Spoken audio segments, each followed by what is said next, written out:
And we're live. It is Sunday, February 21st, 2021, 5:02 p.m. Kate is not echoing, and I have a tragic story to tell you. I woke up yesterday morning, and I drove to the cabin in the woods. And I drove up there because there is a downed tree that was begging for me to take a chainsaw and section it into nice chunks that can be cleared away so that my dear wife can plant a meadow. And she has been... Tammy's planting a meadow? Yes. She has been encouraging me to get rid of this tree for a while. So I thought, what a nice way to spend the day. I will cut up a dead tree. I will section it. I will move it out of her way so she can plant her meadow. And then I will have a beer and do in lieu of fun. And if I announce it a little late, it's no problem because it's Saturday and that's a Just Us day and the audience knows we're going to be there. And I get to the cabin in the woods and I do not initially notice that there is no internet at the cabin in the woods. Because when I get to the cabin, the first thing I do is not verify connectivity. That's just not, And so I made a fire.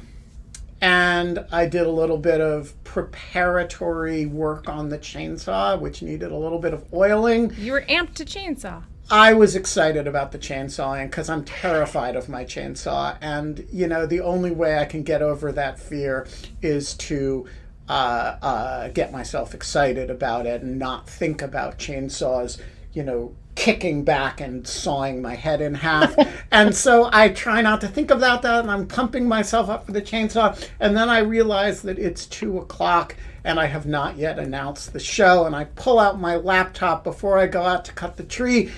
And I realize, as all of you now know, that I had an internet outage. And unlike the first time I had an internet outage at the cabin in the woods, this one came before, not after I had announced the show. So I couldn't simply send, have Kate do the show in lieu of Ben like we did the one time there had been an internet outage.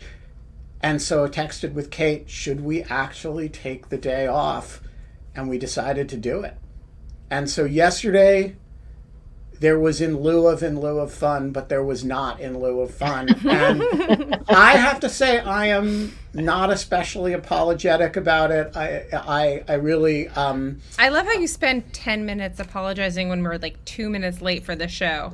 But when you just cancel the show entirely and don't show up, you're like, fuck all of you. I don't care. That's not dealing with it. It's...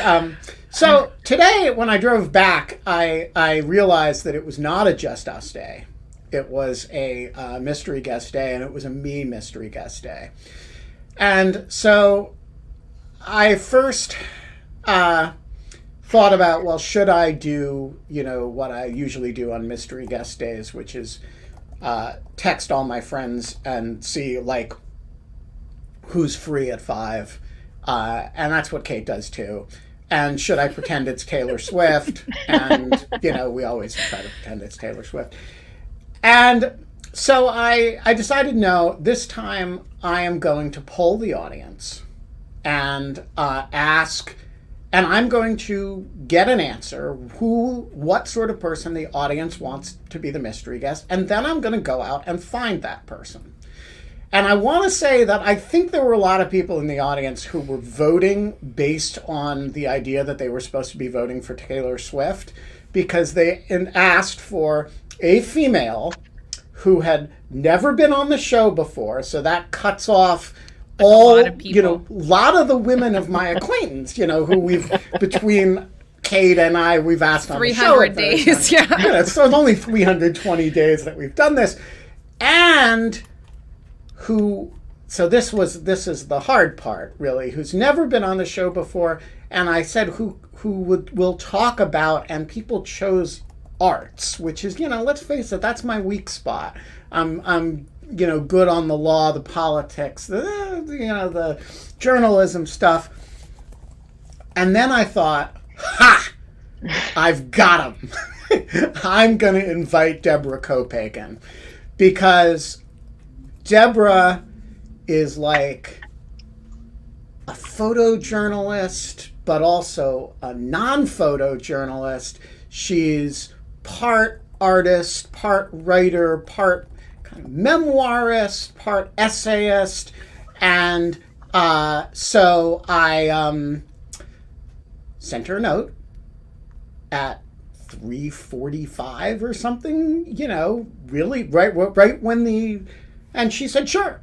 So all of which is a super long-winded way of saying we are not allowed to have fun anymore. But we are allowed to have Deborah Copaken, and we're going to find out as to the last quality on the thing, whether she's an outrageous character. You are going to find out. One other thing about Deborah Copaken, we went to high school together. Oh my God, what is up with your high school? We did not know each other in high school. You were a few years ahead of me, as I recall, and I knew your sister, Jenny. Yeah, who was, I think, in my sister's year. A year ahead of me. She was class of 86, and I was class of 84. And I was 87. So we now have, with that as a big wind-up, you are the only person in our high school, I think, who graduated from college and went straight off to the Soviet Union to take pictures of its fall. Is that... I moved straight from college to Paris, and so then I covered Israel first, and then Afghanistan, the Soviet pullout, and then a few years later in '91, I moved to Moscow because my ex-husband was Russian, so he wanted to show me where he grew up. So we moved to Moscow early in '91, and we just happened to be there when the Soviet coup took place. But you're Russian speaking, as I recall, right? Well, no, I learned Russian there. I had this incredible young teacher who was 17 at the time, Yulia Gusakova, who was awesome and now is here. And my Russian's terrible. My French is good. My Russian is bad. Yeah. My French is pretty terrible. I think it's so hard. It's so difficult. I'm like super curious. So you literally just graduated from college and went off and started doing photojournalism. How did you know how to place your pieces, how to get assignments, how to were you working as a stringer? How did you kind of do it? So in college, I had Gilles Perez was one of the visiting artists at school. And so I worked for one summer at Magnum Photos as an intern. And so I made some contacts that way, and I asked Gilles, should I move to Paris or New York after college? He said, absolutely Paris, because at the time, all the news stories were, especially all the wars, and I wanted to do war photography, were out of the Middle East, and, you could get to places easier from Paris. Also, Paris was sort of the center of photojournalism. So I arrived in Paris in the fall of 1988, and I had my little portfolio. There was no digital cameras at the time, so I would just literally walk around the city with my heavy portfolio. I had a few contacts that Magnum had given me. I had a few contacts that my friend Kathy Karnow had given me. Just had sort of gathered contacts, and I just went to visit, photo editors and agencies. And my first break was with an agency called Sigma. And I just sort of harassed them enough. I sat in the lunch, there's a cafe near Sigma, and I would just sit there with my portfolio every day. And when the editor would come in, I'd be like, hi, do you have any work for me? Literally with my Coke Monsieur. And finally he took pity on me. I was 22 years old. No, I love that energy. It's such a good energy. I completely, I did the same thing. I was shopping for vegetables under the Chinatown bridge that had fallen off a truck, and sending 15 pitches before noon every day to every single person I'd ever met in journalism, and happy for $100 1,000-word piece or something like that, that I could get any type of income for and build a clip portfolio on. I totally get it. I think that's a great story. So I had no contacts. I mean, I had no job when I got there, but I just made the job. And then and then I went to Israel, and then I went to the the moment that things changed was when I went to Afghanistan, because it was so cold, nobody wanted to go, and the Soviets were pulling out. It was the end of the war, and these photographers that had already covered it were just like, we don't want to cover this anymore. It's so hard to be in those mountains. Anyway. So you, before we get to more contemporary matters, you have a distinction in my life that I think is unique, which is that you are the only person I have ever been told about, go dig out her senior thesis in college and look at it because it is the most astonishing piece of undergraduate work ever. I remember that, and I don't remember what it was about or what it was, because I in fact did not follow this instruction. But the person who gave it was during Who told you that? I will tell you offline. Okay, cool. But for privacy reasons, sure. I don't want to broadcast it to the world. Tell us about your senior thesis in college. So my senior thesis was called Shooting Back. I was in college from 1984 to 88, and it was really the crack era. There was a lot of crime going on. And I had fallen victim to a number of crimes. So the first one was a man broke into my college dorm room when I was a sophomore, when I was typing a Shakespeare paper, broke in, threatened to rape me. He was so drunk that I'd seen him outside my window, that I said, I saw you outside my window and I've already called the police. They're on their way. So I got him out of the room. They arrested him for shoplifting later and brought me down to the police station. But anyway, that was the first one. And then I was mugged at gunpoint once in Boston, another time in New York. There was an attempted rape at the head of the Charles. And then I was actually date raped the night before my graduation. But all of these scary incidents made me afraid to go out in the world and made me afraid to be a woman in the world. And I'm also 5'2", I'm small, I'm not strong, I can't fight back. And so the idea was, how do you fight back if you're a girl and you're a woman and you don't have the physical strength? So I was taking photography at the time, and I was looking for a thesis idea. And what I did is I went into areas that were specifically dangerous to women, like Boston's combat zone at the time, Times Square in New York, which is really scary, and then sort of parts of Philadelphia that were not so safe, just sort of up and down the eastern seaboard where I could reach by train or by bus. And anytime a man would stop me in the street and say, hey babe, want to get it on? I'd say, no, actually, but I would love to shoot your photo. And I had a 28mm lens, and so I would like hold the camera up really close to their faces so you could see their pores, and it completely reversed the situation. Yeah, it was a reversal of power. Yeah.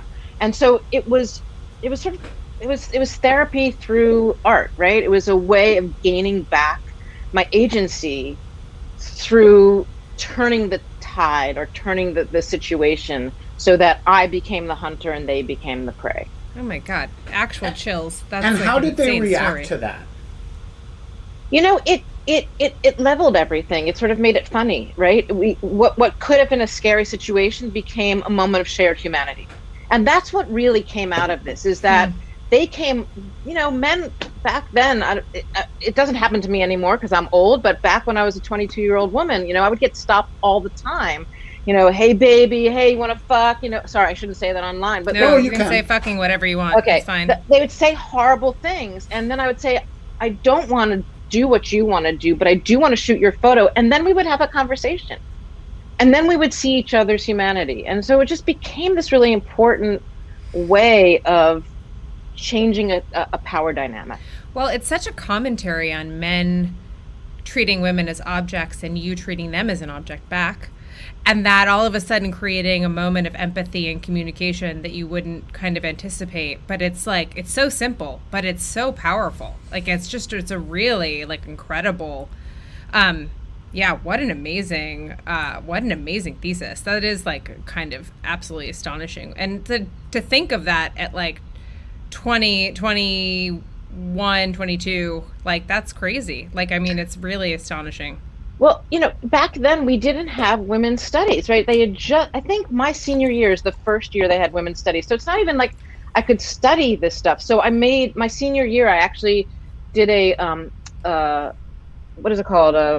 when you do a one-on-one with the professor, it's called like a Private study guided research or something. whatever. Yeah, guided research with William Alford, who is a playwright, and he was really into this idea of reading. So, for example, we'd read A Clockwork Orange, we'd watch the film, and then we talk about it from a female point of view. So he wasn't a feminist, but he was a humanist, and so we were able to kind of talk about these issues from the human point of view. And it wasn't until later that I could actually start reading sort of feminist theory that wasn't available at the time. Wow. Independent study. Somebody just wrote independent study. That's it.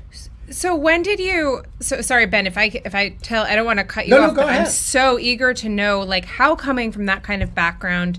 First of all, you must just have like a kind of, and I do think that some people have this. It seems like you have like a fair amount of like core courage or something. Like, I mean, some people like maybe you didn't feel like you had it then, but you must have had something to continue to engage in these situations, like, and to not be cowed by kind of these moments of abject fear. It must have felt like, I mean, I literally have nightmares about like people coming into my home and I can't scream, and like there's like these things, you know, like I think that that's like pretty typical.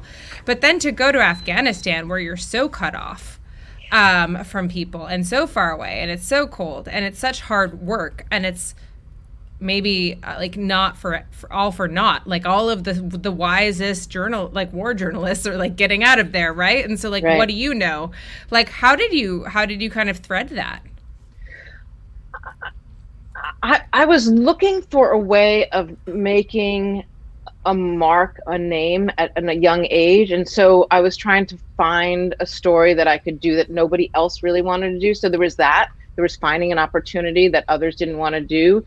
But also, when I was working as a Magnum intern, I really was fascinated by war photography. In fact, I used to take piano lessons as a kid, and I hated the piano lessons, but I loved the Life magazine. They had sort of a Life magazine compendium in the waiting room of the piano lesson, and they had that famous Nick Ut photo, you know, the naked girl running. Napalm Girl, Terror of War, the Terror of War photo. Oh, yeah. We have this in common. That also changed my life, but in a way that you would. It's like, it's totally different, but yes. So that changed my life. And I kept thinking, like, if that photo helped to end the Vietnam War. Not that any of my photos would ever help end a war, but I understood the power of images to elicit change. And so I just thought, well, I've never been to Afghanistan. I don't know much about anything. I don't know about anything. I'm 22. I'm out in the world. And so, why not start there? And it was an editor at Gamma who said, well, we'll pay for half of your expenses if you go. So I just went. I think that when you survive, like surviving the attack in my room by my wit, meaning by having seen the guy in the courtyard, by having had the wherewithal to say, I saw you and I already called the police, and getting him out of the room. Like from then on, I kind of felt like, okay, I can use my brain to get out of certain situations. It's not like I'm gonna, not get attacked, but I can use what I have to survive. And I think I have to turn my light on. Hold on, let me turn the lights on in here. It just got dark. I love your background, by the way. Oh, my plant. Yeah, it's the snake plant. The plant started off like this high. Things are insidious. They'll grow as much as you. Yeah. Anyway, sorry. So, but I don't do war photography anymore. So bring us up to speed. You've kind of taken us through the Russian coup, from senior thesis to the Russian coup. There's a bunch of years between then and now. When did you come back to the States? And most people in the audience right now kind of know your work from The Atlantic, but you've also written a bunch of books. What's the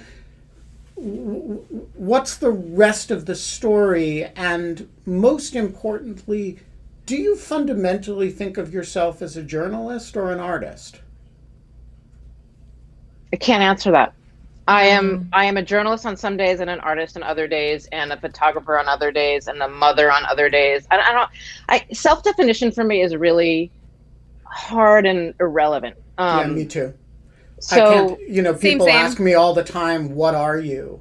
And I'm like, I'm sort of a journalist. I'm sort of a think tank person, sort of a con artist. I mean, yeah, you follow where somebody's going to pay you, and you follow where your heart is. And sometimes you're lucky enough that those two things intersect. So sometimes I like to surprise people, though. Like sometimes I can tell people like I'm like dressed like a schlub, and I'm like, no, I'm a law professor. And they're like, and that's really fun. You've got a good con going. So. I know I do have a good con going. It gets better when you have tenure. Yeah.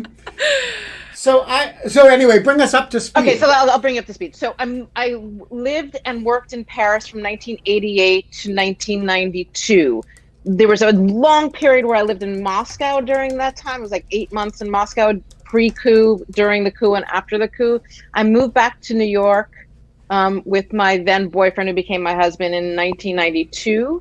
And he wanted to go to film school. So one of us had to get health insurance and sort of an income. And so I left photography behind for a little while to work in TV news. So I was working as an associate producer at ABC News at Day One, which is like a 60 Minutes kind of program. And I did that for 2 years. Then for 4 years, I was a producer at Dateline NBC. And then I'd had 2 kids by the end of my time at Dateline NBC. So I had a 3-year-old and a 2-year-old. And I went to Neil Shapiro, my boss, and I said, this 5-day a week and 2 babies is really hard. I'd really like to work a 4-day a week schedule. Will you approve of that? And he said, yeah, I know I'm going to get 5 days of work out of you anyway. So he approved of it. And then I went to the higher brass at NBC, who was a woman, and she did not approve of it. She did not approve of this 4-day week schedule. She said, you're either a journalist or your mom, you choose. And I was like, I don't really feel like I have to choose. But so that was like a moment of recognition that, okay, I couldn't work 5 days and still take care of all the things that needed to take care of. And also like see my kids, because I was traveling a lot as a journalist. So that's when I wrote a proposal for Shutter Babe, which is just a memoir of the years as a war photographer. And I got paid twice my Dateline salary for that. So I was like, okay, I bought myself 2 years. I'll write this book. And then I sort of wrote another book after that. I wrote a book called Between Here and April, which is a novel because I'd never written a novel before. I wanted to try that. And then I wrote a book of essays called Hell is Other Parents. And then I wrote another novel called The Red Hell is Book. It was called Hell is Other Parents. Hell is Other Parents. And that was that before or after like mommy blogs became like a thing? Before. Oh my God. You called the mommy blog phenomenon. Holy shit. Yeah. Okay. Sorry. I'm just like, this is amazing. So then after all those books, my marriage faltered, and my ex-husband moved to California, leaving me as a solo parent of 1 kid was in college, 1 was in high school, and 1 was 7. And I didn't have health insurance. And so since 2013, I've worked at like a series of health insurance infused jobs. I actually wrote a memoir about this called Lady Parts. It's coming out in August. So I don't want to sort of ruin the story, but there's like a lot of bad things happen in those years. I was diagnosed with DCIS, which is ductal carcinoma in situ, which is just stage 0 breast cancer. They're not even calling it breast cancer anymore. It's just stage 0. But it means treatment and like a whole thing. It didn't mean treatment. It meant what is it called? Oh my God. My brain is not working on Sunday night. Lumpectomy. And then I had was that from like, I don't want to get too personal, but like, sure. Was that like was that something you found, or is that kind of from like screenings that you I found it. Yeah. I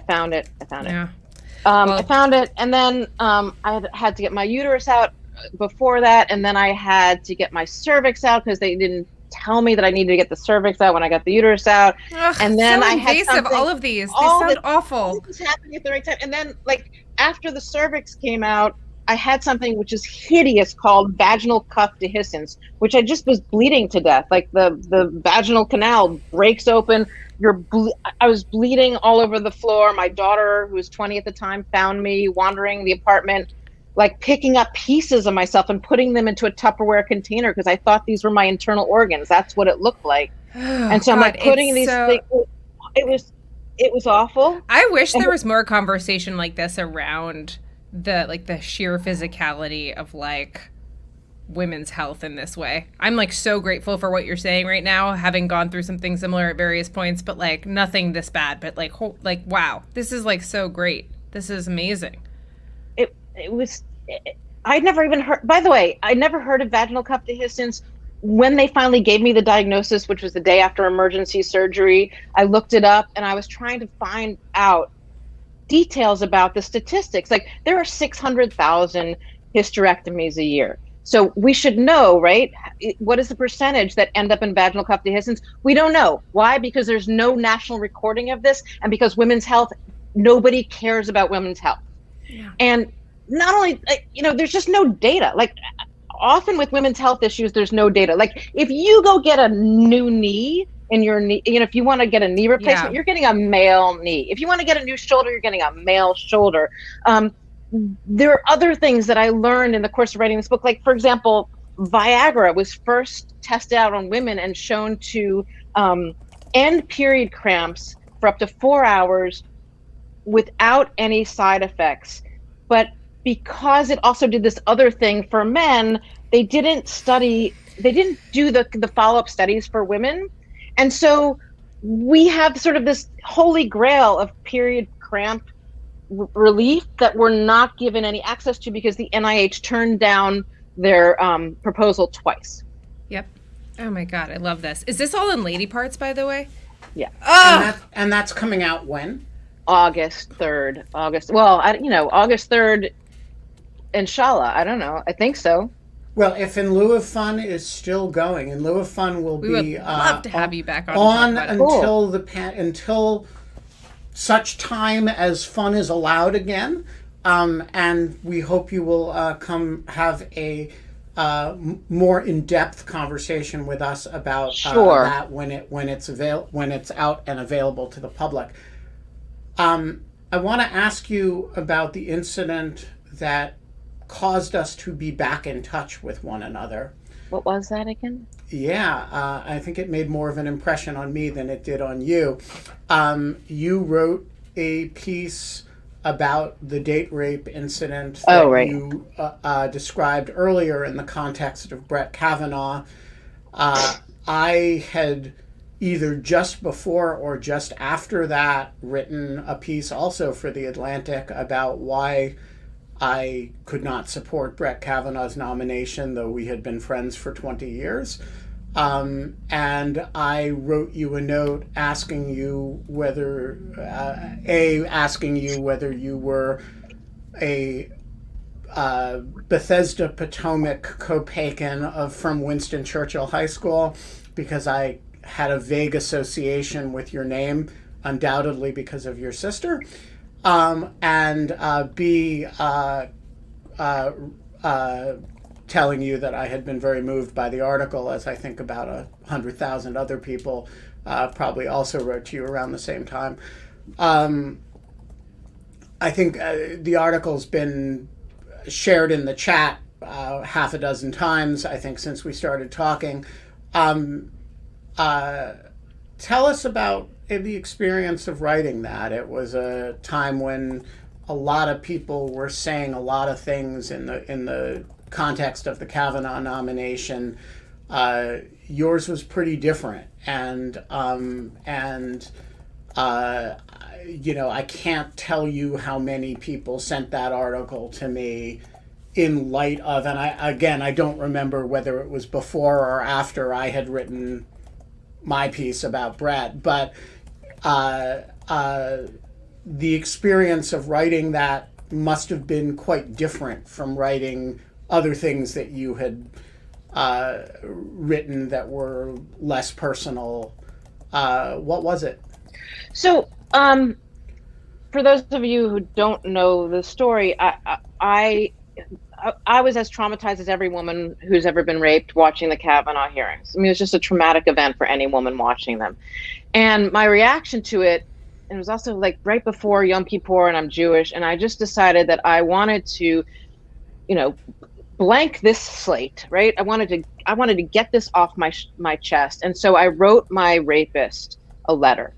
And I said, you may not remember me, but 30 years, and it was literally 30 years almost to the day when the Kavanaugh hearings took place, right?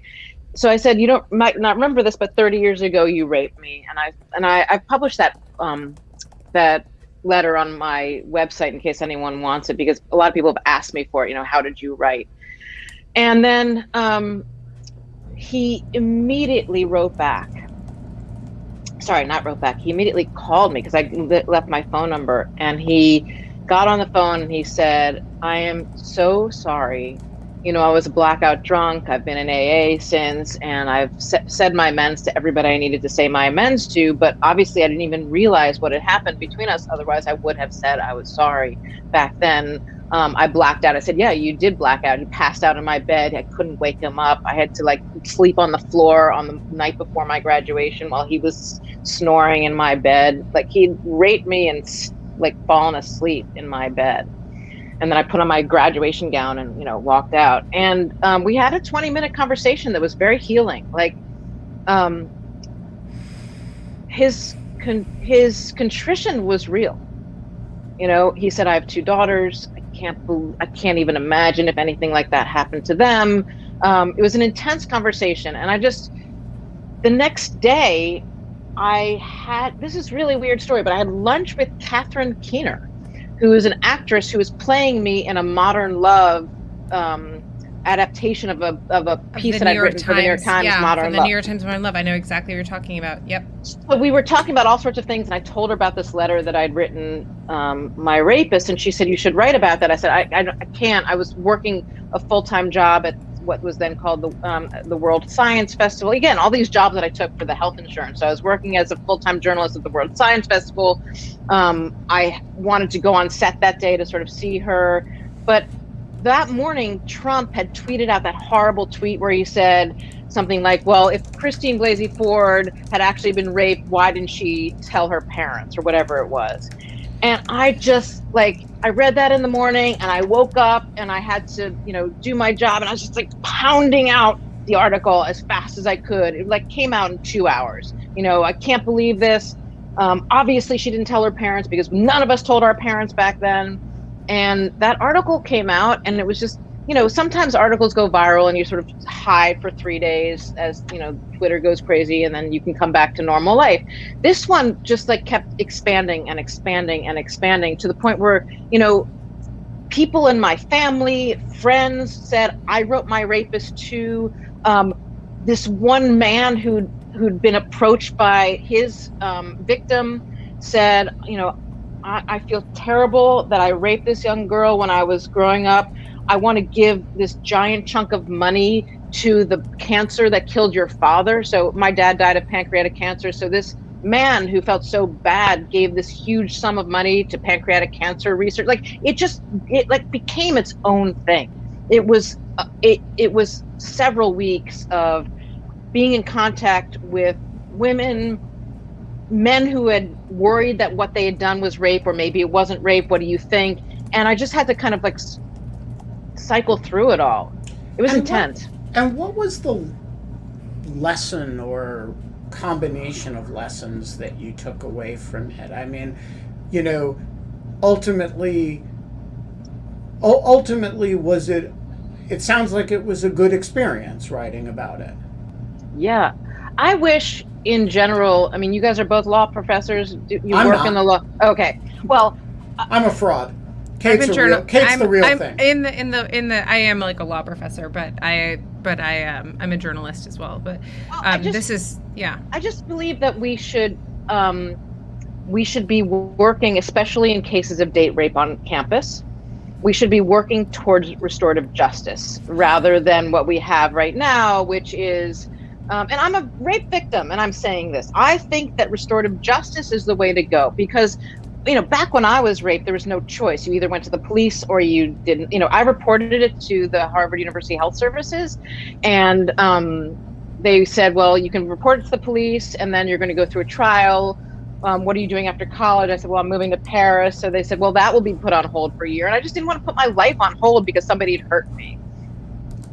But I do think that it would have been psychologically better at the time to have met face to face with my rapist, to tell him what he had done and how it felt to be his victim, and to hear, not 30 years later, but right then and there, an apology. I mean, that's what you want, because date rape, as opposed to stranger rape, when somebody comes into your house and breaks in, and that's a I mean, there's it's a different all sense bad, of betrayal. But when you're friends with someone who rapes you, or you met them at a party or whatever it is, the dynamic is such that, oh, we're having this nice time, and then boom, the dynamic switches and you're suddenly pinned underneath them. So it would be useful in those situations of date rape on campus to have not a tribunal, but a chance for two people to meet and talk about this. Yeah, no, I think that this is resonating with me so deeply. I have a story that I've never shared that was involving he wasn't much older than me, but he was a few years older than me, but he was much more well established and had many more connections than I did as a journalist. And he asked me to come up to his hotel room. And then there was like this moment, and I remember there was just like nothing actually ended up happening, except that he did actually physically hold me against a wall. And there was like this moment, and I remember saying, like, if you do this, it will be rape. If you do this, it will be rape. Over and over, just like repeating those words. And he stopped. And he, like, there's no point in naming him at this point, in my opinion. Well, he's actually passed away early, but there was no kind of merit to that. But like, what you're saying is completely right. I blame myself. I didn't tell anyone. I didn't tell my partner until 10 years later. I felt like I was to blame because I'd gone to his hotel room. Like, what was I thinking? Like, all of these things.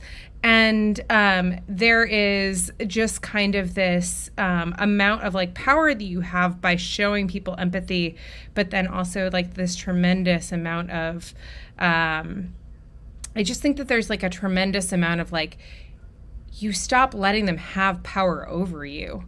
If you can let that go. What you specifically mention with your rapist and the giving to like your family fund for cancer and to fight all of these various things is something that is actually strikes me as really familiar to kind of like, I'm going to mispronounce it, but the Rwandan concept of restorative justice after some of the trauma that happened there around Copaken courts, which was like a clearing of like all of the atrocities that had happened, and then like having to have people listen to the atrocities they'd committed, and then a commitment to the long-term like health, like the person who had committed the atrocities had to commit to the long-term protection and well-being of the family that they'd harmed. And so like that was actually, that like it's interesting to me that ended up being a part of like kind of what happened. I'm mostly curious is like, do you feel better about it now? Do you feel like you've gotten some peace? Did you feel agita about this before you had to kind of like bring it up and like everything got dredged up with the Kavanaugh hearings? Or like what kind of like, you know, I think that this is kind of a great, I just completely agree with you also about the power of telling the story this way. I feel like it's all gone. So I carried this weight for 30 years. 30 years, right? Carrying this heavy burden of a rape, an attack, a loss of power, of not prosecuting, of not doing anything, of not confronting this man. And the weirdest thing was I was actually sent from Paris to DC to cover a pro-choice rally. And there was my rapist on the steps of the Capitol handing out like feminist leaflets. And I like saw him, and I just sort of backed down the Capitol steps. Like I can't even face, like, so I never faced this giant thing, and I kept kicking myself for not facing it at that moment 2 years later. And so the Kavanaugh hearings just was a great catalyst in terms of just getting rid of this emotional baggage I've been carrying around for 3 decades. And now I don't even think about it anymore, except for when people bring it up. And do you have any sense of, other than the 20-minute conversation, of the impact of this on him?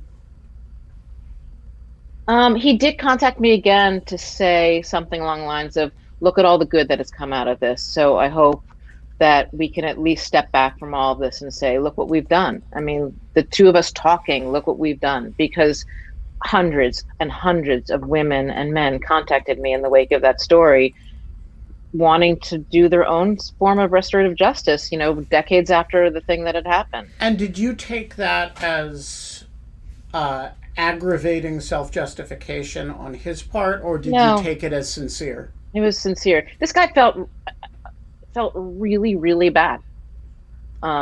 Really, really bad. I wondered often, like, are your children two women, or what? Like, do you have? No, I have a 25-year-old son, a 23-year-old daughter, and a 14-year-old son. Okay, like, yeah.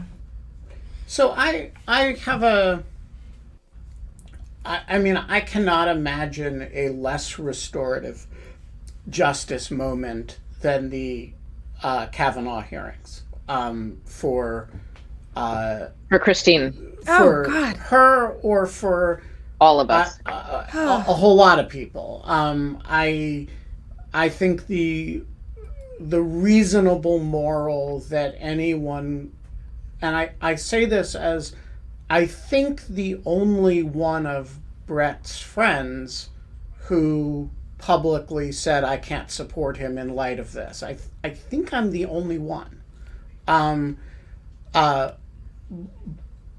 By the way, my Twitter, every time I tweet anything, is still filled with people saying, but you're Brett Kavanaugh's BFF. That's it's an interesting thing that what people took away from it in a large number of cases was that we were connected somehow.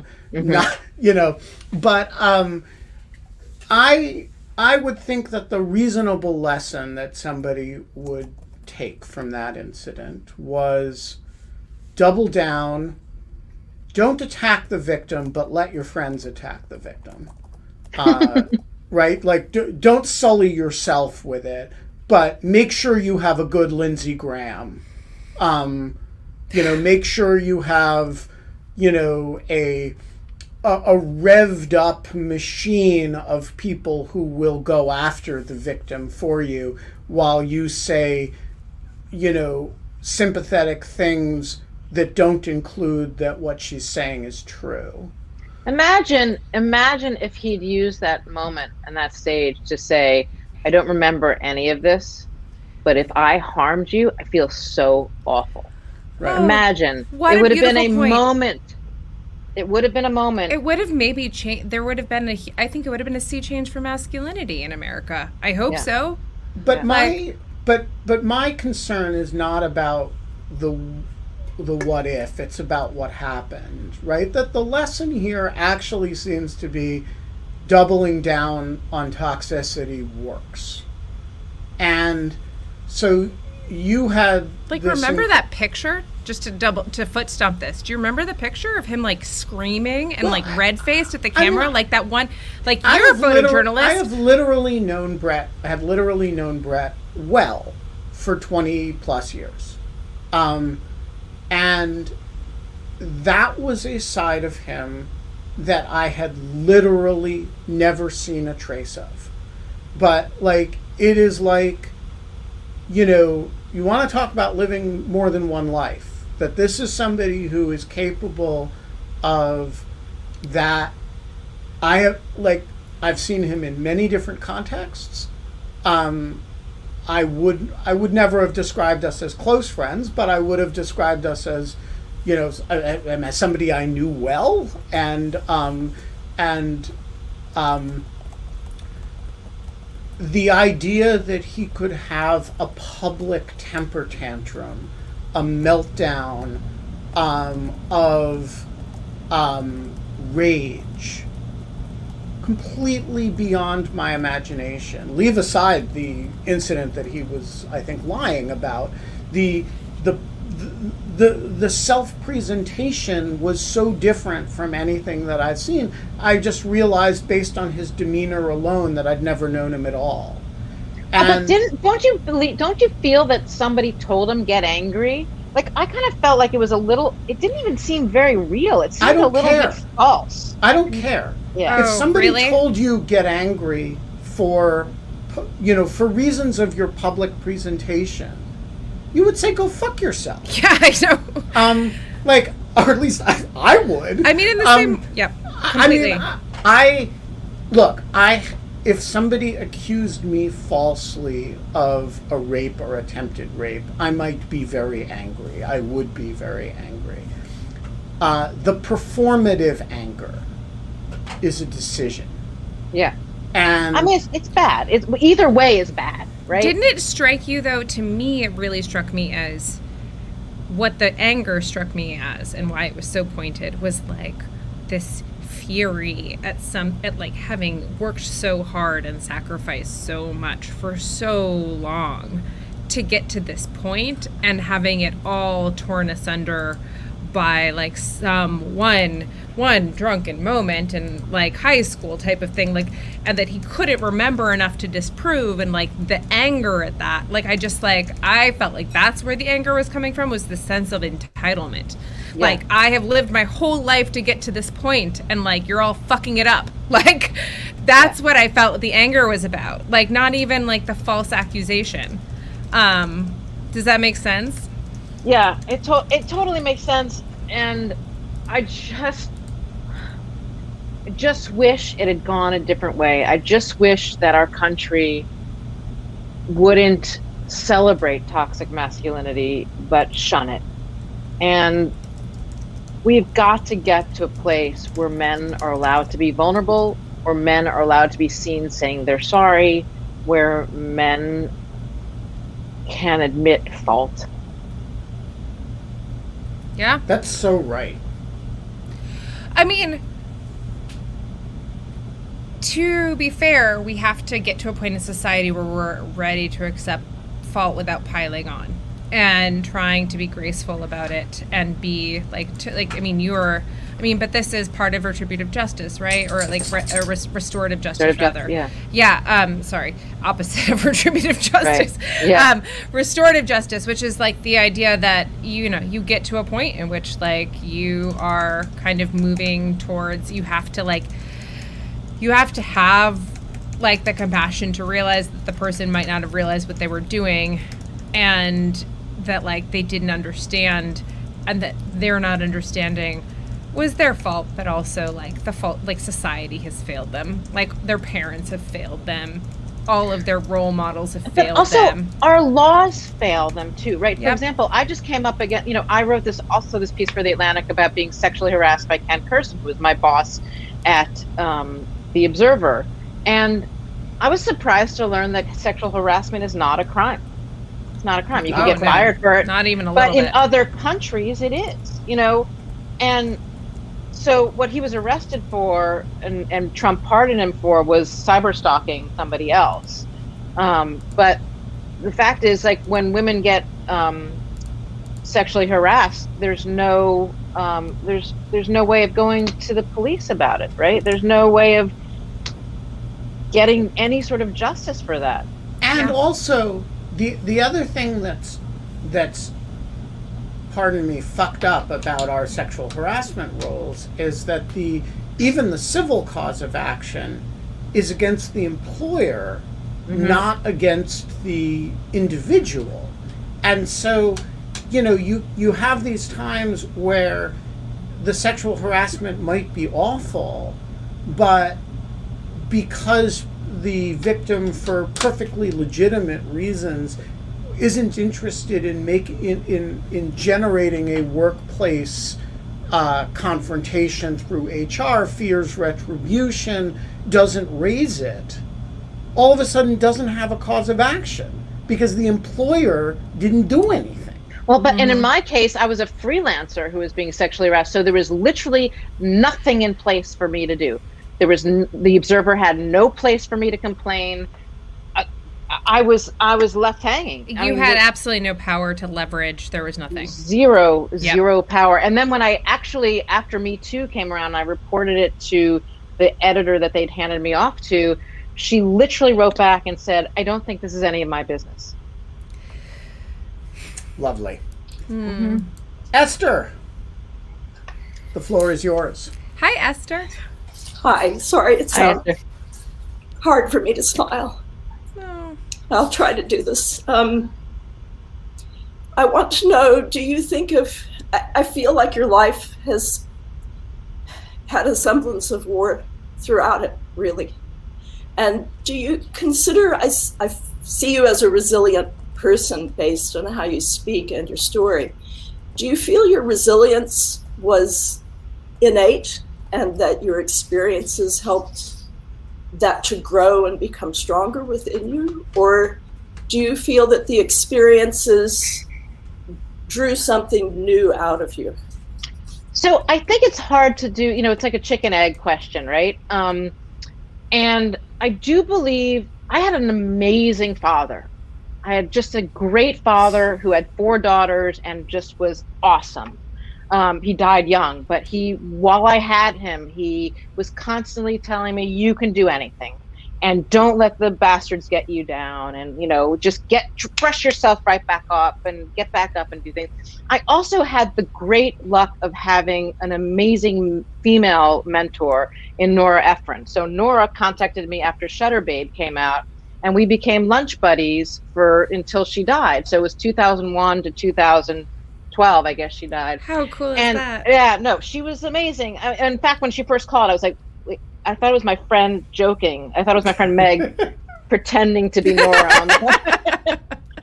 But she lived by this. It's like, when you slip on a banana peel, other people laugh at you. When you describe slipping on the banana peel, it's your laugh. She also said over and over again, don't be the victim of your story, be the hero of your story. And so, a lot of bad things were happening to me while we were friends, and she would just we'd have lunch and I would leave that lunch and I'd be able to say, oh, okay, so this terrible thing happened, but I'm going to use this as my superpower. Like, I'm going to use this, it's a lemon lemonade kind of situation, but it's more than that. It's more like, okay, I'm going to take this really shitty thing and either turn it into art or journalism or something that will allow me to put it in the past and laugh at it. And I think when you can find the laughter in any of these sort of tragedies, you win. Yeah. I love that. That's so perfect. So the last question of the day goes to Jordan Ellenberg, who also went to high school with I us. babysat Jordan. Did you really? Jordan Ellenberg did my calculus homework for me when he was like 5 or whatever. Yeah. Later in high school, I got paid to help people with their calculus homework. But in your day, Deborah, it was sort of the other way around. You were getting paid for me to help you with your calculus. Quite the racket. And then I realized that was completely unfair. But what was so funny And he's held it against you ever since. Jordan, what's so funny is that you could do my calculus homework, but I had to tie your shoes. That was what was so interesting about you as a kid. And you are so old now. We are all old. Look at us. That's because calculus is analysis and tying shoes is topology, a much more difficult subject. Jesus Christ, Jordan. Nice to see you. My God, it's been forever. Good to see you too. Unsurprised to know that Jordan is like a maths professor now. But he's so much more than a math professor. It's true. He's a math explainer to the general public, among other things. Jordan, the floor is yours. I thought you were going to say I was a math raconteur. Can I be that? Anyway, Yes, you can be that. I have a question. What temperature is it in Madison, Wisconsin right now? Oh, it's warmed up. It was like 25 today. Everybody's outside and like kind of hanging out, and like there's a very lovely kind of light snow falling, and it's as nice as it could be. We had a cold week last week, and everybody kind of huddled inside, and now it's warmed up, so spring is on its way. Excellent. So I posted a question at the beginning, and I have to say it's a bit light compared to everything else that we've talked about today. So I hope it's okay if we end on a light note. But I just wanted to remind myself of Deborah's incredibly funny but also deep novel, The Red Book, that I read years ago when it came out. And I just, I was wondering, of course, your book is about, as I say in the question, elite education followed by decades of disappointment. That's my 1 second pitch for your story. I mean, the world of higher education now seems so much more intense and so much more fraught than it was when we were that age, which already it was sort of somewhat fraught then. I mean, do you feel like today's kids are just in line for like a level of disappointment, like even greater and even unimaginable than you write about in your book? I mean, as someone who's written about it, how do you see it? So I want to sort of bring it to a personal level here, which is that I just went through with my daughter, or going through with my daughter, medical school applications, which I had no idea. Only 40% of people that apply to medical school get in. That means 60% of all kids who've taken the MCATs, who've done their pre-med requirements, are even getting into medical school. So just like the idea of trying to get into medical school these days, I had no idea. And bringing it back to what Jordan asked, we have a class of 88 Facebook page where all of my classmates from college sort of talk about real stuff. I mean, they open their hearts, and it doesn't matter where you go to school. Life will knock you down. I mean, it knocks all of us down. And somebody told me, I think Liza Minnelli said that a career is a series of comebacks. And if you think of your career in that way, then you don't feel like a failure all the time. I mean, I went through like from 2013 till like recently, I couldn't actually do what I love to do, which is write books, because I needed health insurance. I needed to pay for my kids' college. I was taking these like shitty job after shitty job after shitty job. I even worked in PR for about 2 years, working in pharmaceutical marketing. But then, I got to use that when I was writing Emily in Paris. So like, I think we can, there's the higher education question, and then there's the failure question. I think failure is useful. So when we fail, we can then take that failure and turn it into something else. And I think that that's our job, is to sort of take each failure, because we're all going to fail. We're all going to, not get the job and not get the piece and not sell the story and not, and take that failure and try to figure out, why did I fail and how could I not fail in the future? And how can I use this failure either to make somebody laugh or make somebody think? We're going to leave it there. Deborah, I am so glad I surveyed the audience and found out Jesus, the what a list, show. The list of criteria that was they amazing. wanted in a mystery guest today. Thank you. Thank you for joining us. You're a great American. Please come back. And you should come back. I will absolutely come back. I would Yay. love that. Wait, did I hear? Wait, you wrote Emily in Paris? What the hell is going on? I was writer on Emily in Paris, yeah. Oh yeah, I forgot to mention that part. Oh my god! We didn't even get to that. I could also spend another like entire hour on like going back to like we just like rushed over like war photography, but like whatever. Like, it was so nice to meet you. This has been amazing. So I have an assignment this evening, which is that I have to watch the In Lieu of Fun from yesterday. Thanks to Christopher Argyris and David Botts and everybody who was involved in that. That was I'm super excited to see it. I apologize humbly for the show not happening yesterday. But as I've always said about In Lieu of Fun, we are 7 days a week, 364 days a year. That is our new slogan. Yeah. We will be back exactly 23 hours from now, by which time we will have scored a Monday guest. And until then, Kate? We don't have fun anymore, but we do have all of Emily in Paris to watch, to binge watch, now knowing where it comes from and to prep for next time. So thank you so much for coming on. Thank you guys. It was really fun. This is great to see you.